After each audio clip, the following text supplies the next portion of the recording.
and welcome to Dustin's Kaleidoscope. I am Dustin, and I have the pleasure of being here today with Janice Gilyard and Cherekana Feliciano. They are both family historians and podcasters. Thank you so much for being here today. Thank you for having us. Thank you for having us. It's a pleasure to be here. It is a pleasure to be here. It is really a delight to have you on.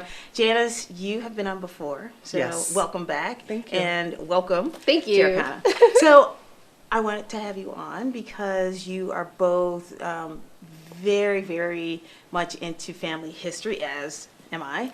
And you also do a podcast, which we'll talk about a little bit later. But before we start that, I wanted to get your backgrounds and how you started with your family history. So let's start with you, Cherekana. Okay. Well, I'm a New York City native, born and raised. And in terms of genealogy, I consider myself a child or grandchild of the Great Migration. Jersey's my adopted home. Rutgers grad, Douglas College. And I'm a genealogy enthusiast and a cat mom. But in terms of how I got started, it's something we always say in the genealogy space where we feel like there's that person who's got a calling to do it. Yes. I definitely feel like I just was always curious, and I just had that calling to do it.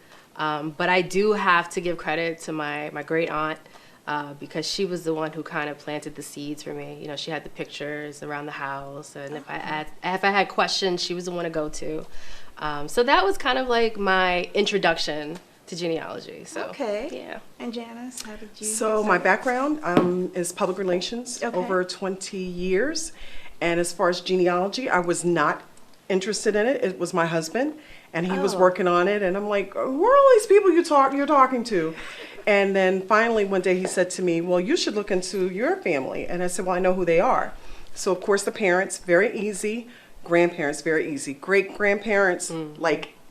Really? And so that's what started, not knowing the answer, not being able to answer who my great-grandparents were. And once I started, that was it. So I've been at it now for about 25 years. Wow. Traced my family back to 1720, and I absolutely love it. And I agree with Cherekana that you do feel that it's a spiritual calling and that you're the one that's chosen to do it. I know for me and my family, I'm the only person that's doing it on my maternal and my paternal lines. Now, do you all, I find that to be the same, like where there's one person in a generation, maybe two, who is really interested in either just making sure that the history does not get lost, or either finding more relatives. So I know for me, it's the information that I've gathered over the past 25 years, and knowing that there was nothing, I basically started from scratch. Wow. And so I am determined for the generations coming behind me, and for the folks that don't know, the adults that don't know, that will not be their story. Okay. So preparing a legacy, connecting with living descendants, talking to the older relatives before it's too late. So for me, there's this sense of urgency. Okay. And sharing, well, 3 of my words, maybe 4: research, document, share, and preserve the family history. Those are my goals moving forward. Okay. And how about you? And for me, I would say that I'm the only one that's interested, at least in my immediate family. Okay. And I think to your point, it is kind of a generational thing. Like I said, my great aunt, she had an interest in it, but she's obviously a different generation. But I do have to say that I've had other relatives and cousins who have done like really great research. Wow. And it was their research that was able to kind of like supplement my own research. But again, they were all older thinking about it. So, it is kind of like every generation tends to have that one, or you could say kind of every branch, right? So you have your immediate family. So in my immediate family, yeah, I'm the only one You're the only that one. does it, that's really interested in it. My family tries to like, oh yeah, that's cool. Yeah, But we're fine as long as you're doing Yeah, it. just Just share the do it information over with there, us. yeah, Right. and when you're done, you can talk about it.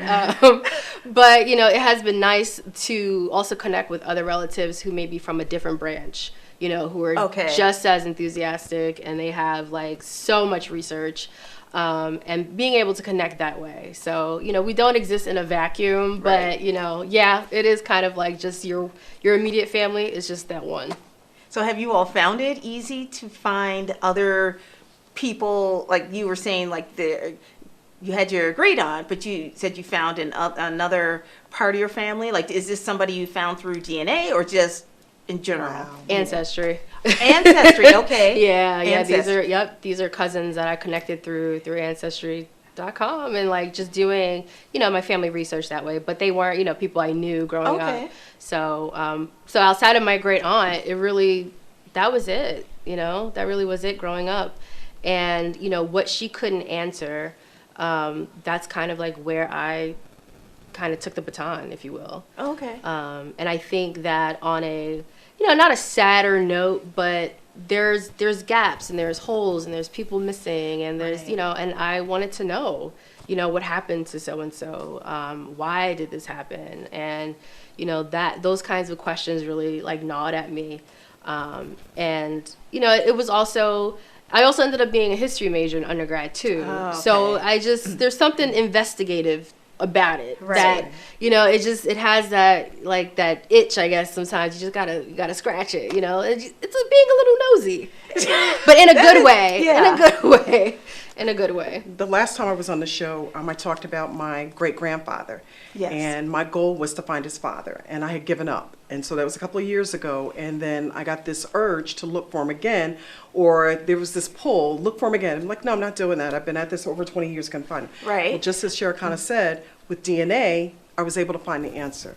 And that is what has led me all the way back to 1720, and where my family would always say, oh, we're based out of South Carolina. They're not. It's actually Rhode Island. So Rhode Island into Massachusetts, Connecticut, coming down the East Coast into North Carolina. And then I was like, I just need to get him in South Carolina. And it blew my mind, the research that I found on him, the answer. And I'm glad that I answered or followed that poll, because he was a Freedmen's Bureau teacher. He was like a realtor. He would go from South Carolina back to Connecticut and say, hey, you want to buy this prime land here? He was a Freedmen's Bureau teacher. And you've heard of Howard University. Of course. So Howard University is named after General O.O. Howard. Well, in the Freedmen's Bureau records, there are over 35, maybe close to 40 documents of my second great-grandfather communicating with General O.O. Howard and making sure that he received the funds. He had a school in Washington, D.C., and didn't know that. He was a Freedmen's Bureau teacher in Tennessee, North Carolina, South Carolina. And so South Carolina is where he met my great-grandfather's mother. So DNA can be powerful, and what I would say, and we always stress this, is don't ever give up.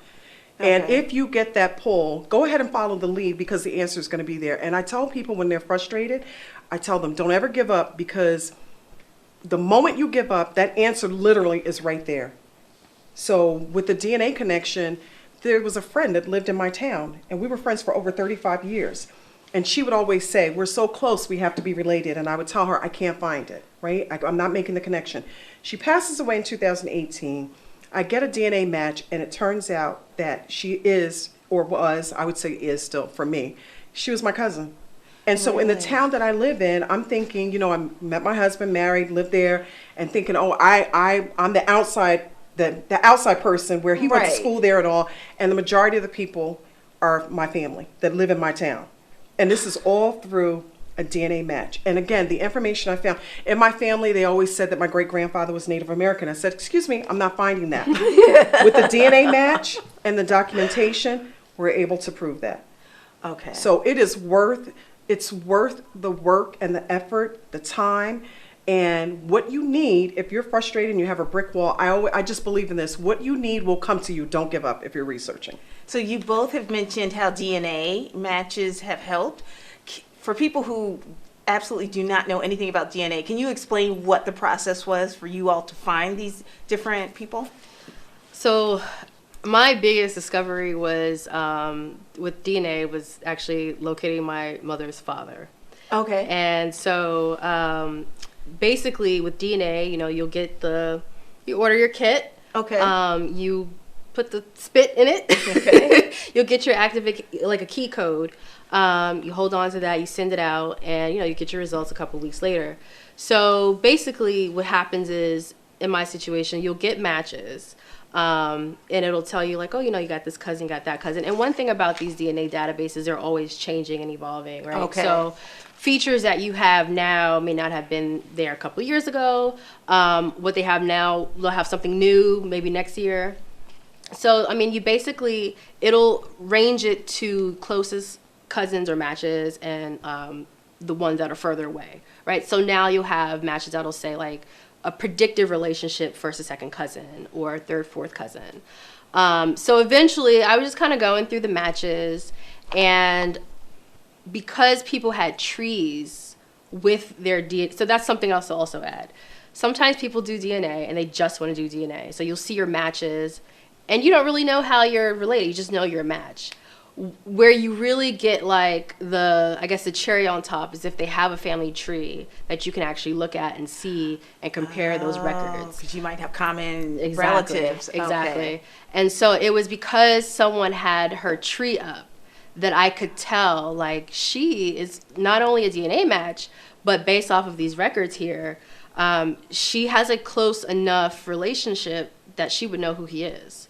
Oh, I see. Okay. So I reached out to her and I explained the situation. And, you have to understand when you're kind of walking into these areas, you want to be careful because people don't know you, you don't know them. They also don't want to walk into a big, disaster, if you will. Right. And they don't want to necessarily feel responsible for like messing up and like turning someone's life upside down. Right. So we went slow. I had to like kind of provide some pictures and proof that I wasn't just some like, that you were who you were. Yeah, exactly. So she was gracious enough, and she reached out to his daughters that are out in states away in California, and pretty much the rest is history from there. And I was able to, there's really no words to describe how it felt. It was just a beautiful once in a lifetime experience. But I also wanted to kind of offer like, just the practical of how you do the DNA. So there's the emotional side to it. I feel like there's just this, I don't want to say a hole, but in a way, a hole that's been filled. We have a whole new family that we've been able to connect with. And it's just been a beautiful experience from there. So I think that's been my most amazing experience with DNA. That is, you asked how it works. So that was a positive way in how it works. Right. Sometimes it doesn't always go that way, but, it's a tool. It's a tool. And like any tool is how we use it. Okay, we have about a minute left. And Janice, I want to ask you the same question on the other side. But what I thought was so powerful about what you said is not only did you connect with new family members, but you reminded people who are watching of something very important. Let's say that they did their DNA test a couple of years ago and they're like, I don't have any matches, or, this is nothing. They're always updating. Yes. They're always updating. So that's and people so are always important. testing. Exactly. Always testing. So you want to Exactly. check on a regular basis. Yep, yeah, that's so important because Yeah. I think a lot of people, they do hit those brick walls and then all of a sudden they're like, you know what, I'm done. Like you said, I've been doing Janice, this for I'm 25, done. 26 years. I'm done. I'm not looking anymore. And lo and behold, there's a DNA match in New Jersey. Exactly. It's in New Jersey. In your town. Right. Yes. In your town. So that's even more, that's just really phenomenal. So, we're going to come back in a few moments. I'm Dustin. This is Dustin's Kaleidoscope, and we will be back in a few moments.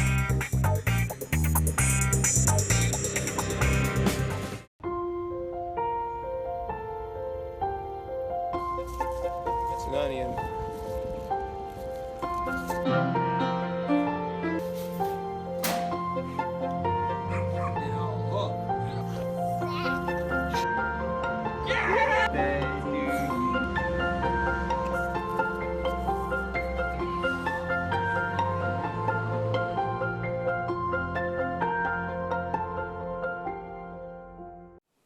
Hi, and welcome back to Dustin's Kaleidoscope. I am Dustin, and I'm joined here today with Cherekana Feliciano and Janice Gilyard.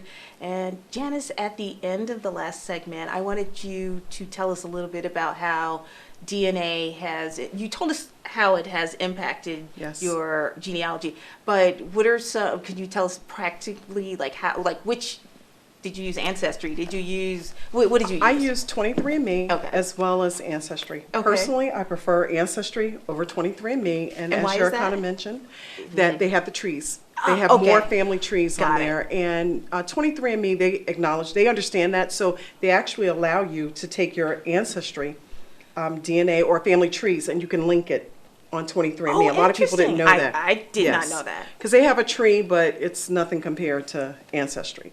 So with Ancestry, I found a lot of cousins, and I love their Through Lines feature.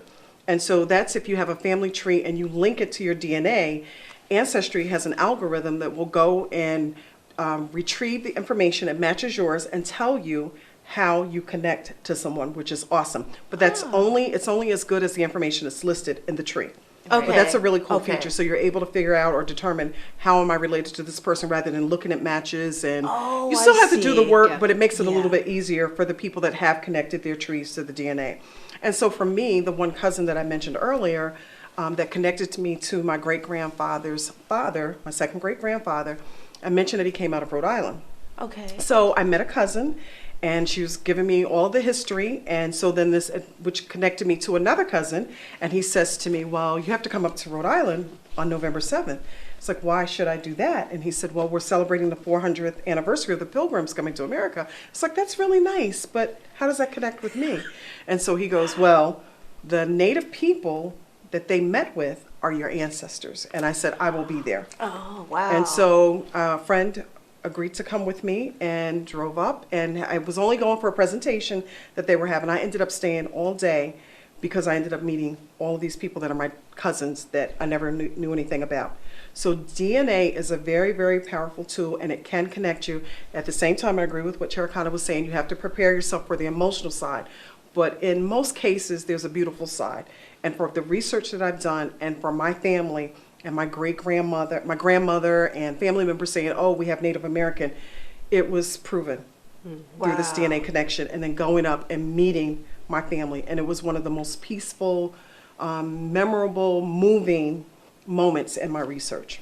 That is just so powerful. I mean, Yes. because I don't think people realize just how important DNA is. I mean, okay, of course we already, we all know about the different, like how it affects us, like, your hair type, anything like Right, that. yeah. But I don't think people understand how it connects us as people. Yeah. Right. And to your point, Cherekana, it is something that you have to be careful of, because depending on who you connect with, they may not, people, like you said, people just may have it on there just because they want to have it on there and not necessarily be connected. So that's, that's a cautionary tale too. But it sounds like in both of your cases, it's been nothing but positive. Yeah. It has Yeah. been, It has, yeah. yes. And I've met a lot of wonderful people. And even on our podcast, we've had guests on, and either Cherekana will be related to them or I will be related to them. Yeah. And that is mind-blowing.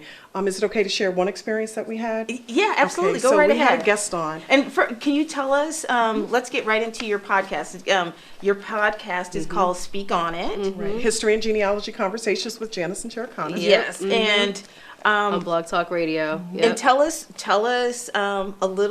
what the premise is. Well, as you know, Cherekana and I, we're part of AUX, the Afro-American Historical and Yep. Genealogical Society. And we both That's love, where we met. Right. We Okay. both love genealogy. And so we started having meetings at Panera to plan, for AUX, love plan it. our Okay. AUX events. And then there were just so many different ideas that we had or projects that would come up. And so we decided, we started meeting to do things on our own Right. apart from AUX. Oh, really? And so, okay. I think like for what? I'm just curious because I always think we were of thinking odds genealogy workshops, just something a Oh, little bit yeah. like AUX has Yeah. their thing, but we were looking to do it on a different level. Got like it, locally okay. to start out, or Okay. even possibly as a business, Okay. different aspects of it. So Cherekana was on vacation, and I get a phone call, and it was sort of, I think maybe we had a meeting before you left. Yeah. Yeah. And Bernice Bennett, she does a podcast, or did a podcast called Research at the National Archives and Beyond. She gives me a call and said, I'm thinking about retiring from doing my broadcast or podcast. Would you be interested? And I immediately said, oh my goodness, Cherekana and I have been talking. Is it okay if I invite her? And that's how we actually got started. And it was like very, very quick. It Yeah. wasn't this like long drawn out process. So Right. we were just thrown into it. And the cool thing about it is Bernice was our first guest. But everybody was asking Bernice, well, who trained them? We just clicked and it worked. And the chemistry was really, really good. So it's been a fun ride. We started in August of last year. Okay. We've had over 20 guests on. And again, some of them end up being related to Cherekana or myself. Yeah. And that is just mind blowing. So the one that I wanted to talk about was Dee Patterson from UGR 3-Day, which Okay. she does a lot of And Underground Railroad what is- research. What is UGR3? Underground Railroad, and she does like a tour, a 3-day tour. Got it. So- Okay, just so people know what that is. Okay. And so we go through the interview. It went really, really well. And she mentioned a name, Gilliam. And I said, oh, I'd love to talk to you about that later because I have Gilliam in my DNA matches. Right. So the podcast ends. And I said, oh, you mentioned Gilliam. And she says, yeah, I'm not focused on that. I'm focused on Leonard. And I said, Leonard? I said, I have a Jack Leonard out of South Carolina. She goes, Jack Leonard out of South Carolina. And it was crazy because we had just stopped the recording. And we both just started screaming because we literally could not. And Cherekana was sitting on the couch, you know, like this. Felt like I was and she in the just middle slid of a off the family couch. And it was like, oh my goodness. And we talked together for about another like 20, 25 Yeah. minutes. And then Wow. Cherekana said, I'm signing off. Like, you guys go ahead. But this woman we're researching the same fifth great grandfather. And she had the missing piece of the puzzle that I didn't have. And we talked maybe like once or wow. twice a week, and I just saw her. I was in South Carolina on my way back, just saw her. So Dr. Evelyn McDowell has this thing that she says, and I borrowed it. I don't say I stole it anymore, and that is, this work is spiritual. And so when you connect that way, it's like, wow. We had a guest on, it may have been our second or third guest, and the last name was Elmore. And at the end, Cherekana goes, oh, I have Elmores in my life. I'm like, what? You have Elmores? And Cherekana ended up being a DNA match to the husband of the guest. Yep. Oh, really? Yeah. Yes. Oh, And the wow. guest and the husband of the guest is actually a DNA match to me as well. So you can't, What a you small just can't world. make I this know. up. Another gentleman that we had on, Frederick Deshaun Murphy. He's a documentarian, and we had him on. And before we even got to it, I found out that he was related to me. Wow. And he's the one that had Dee Patterson on. So we found out recently, Frederick Deshaun Murphy, Dee Patterson, along with me, all three of us are Really? DNA matches. That's So just it is so a spiritual amazing. thing that That happens is just to so me. amazing. And I have to say, I was on your podcast a Yes. couple of few months ago. Yes. I love Yes. being on it. And again, the same thing. After we stopped taping, we were talking even more about Yeah. DNA matches, like new DNA matches that our family has found. Mm-hmm. You know, so it's So when we interview guests, it just doesn't end. I mean, Yeah. we actually end up staying on from sometimes 30 minutes. Sometimes, I think the longest might have been an hour. Probably. We've done an yeah, hour. Yeah. And I just wanted to add too, I think like our focus has been, you know, we love finding your roots and things like that. Right. But a lot of it is celebrity focused, Yes. right? Yes. And so the goal with Speak On It is to kind of Yes. highlight just everyday folks who are doing this work and the discoveries they're making. Whether it's a personal family discovery that's really, really cool, or some kind of contribution to sort of public history. Right. Even And Facebook. elevating. People have Exactly. posts on Facebook yeah, we've had yeah. guests on. Found folks who, I mean, they've done phenomenal work. Ethan West is one example. Cheryl Wills. Yep, exactly. of New York folks- one media personality. And Yeah. speaking of finding your roots, we actually have had two people that work for Finding Your Roots on our show. But I Yeah. met one of the women. I made a post about finding my first Civil War ancestor, and she Yeah. saw it, and it was he's buried at the Beaufort National Cemetery. Oh, the next okay. morning, she took it upon herself to go and place flowers by his grave. Yeah. Wow. Give me that's the entire beautiful. history.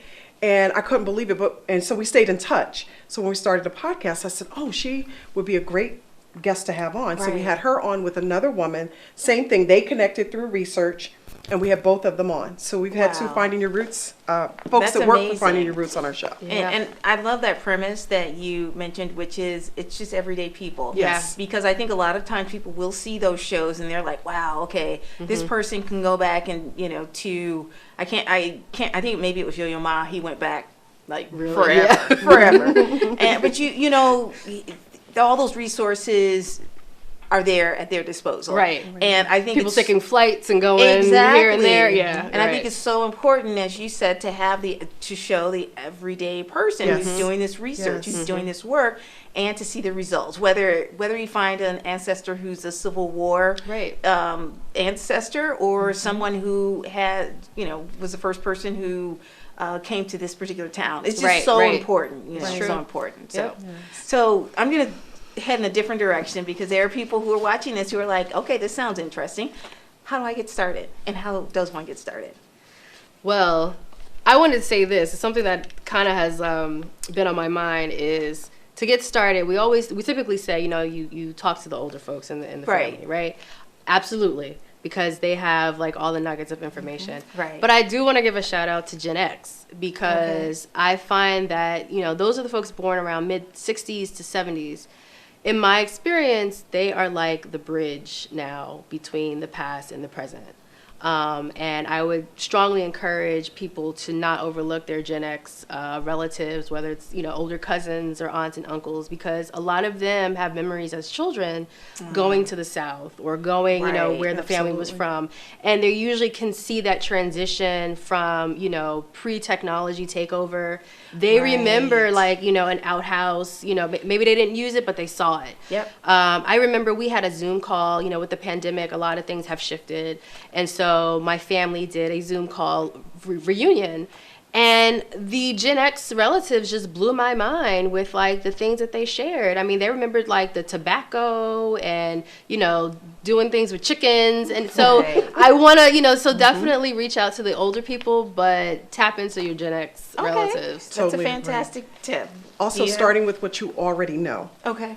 And one of my big things is document, date everything, use a software program, use Ancestry.com, which is subscription based, or there's Family Search, which is free. The only thing with Family Search is that other people can add to or make edits. So Oh, to me, really? I'm like, come up with a name or something that nobody would look for, for your okay. tree and Family Search. So that's less likely to happen. Okay. But definitely talking to the older relatives. I know speaking to both of my grandmothers who have transitioned, but catching them early on, they gave me so much really, really good information, especially my grandmother on my paternal side. And I remember asking her, I said, do you remember your grandparents? And she said, yes, Jenny and Henry Woodbury. Well, there's a slave narrative for, her name was actually Eugenia Woodbury. The slave narrative is listed as Mom Genia Woodbury. And that took me all the way back to like 1804 because she listed her parents, her grandparents, named the Wow. plantation that they were on. And her slave narrative is noted in over 200 books, That's publications. amazing. If you Google her, it comes up because she was so detailed about her daily life. That is amazing. It's powerful. So we have about 30 seconds left, and I want people to be able to find your podcast, find you. Where would people find you? So I can say Instagram is one, speakonit.btr. Okay. We are on Facebook, Janice and Cherekana on At Facebook. Janice and Cherekana. Okay. And then we're on Blog Talk Radio. So it's blogtalkradio.com/speakonit. Jan, Jan. CHER. And then Jan they can- Chair, yes. And they can also email us. Speak on Okay. it at janchair, JANCHER@gmail.com. Thank you so much. This Thank you has for been having us. fantastic. Thank It's you. fun. I always enjoy talking to people about genealogy. Thank and you so family much, history. Dustin. So thank you so much. I'm Dustin Dumas, and you have been watching Dustin's Kaleidoscope, and we will see you next time.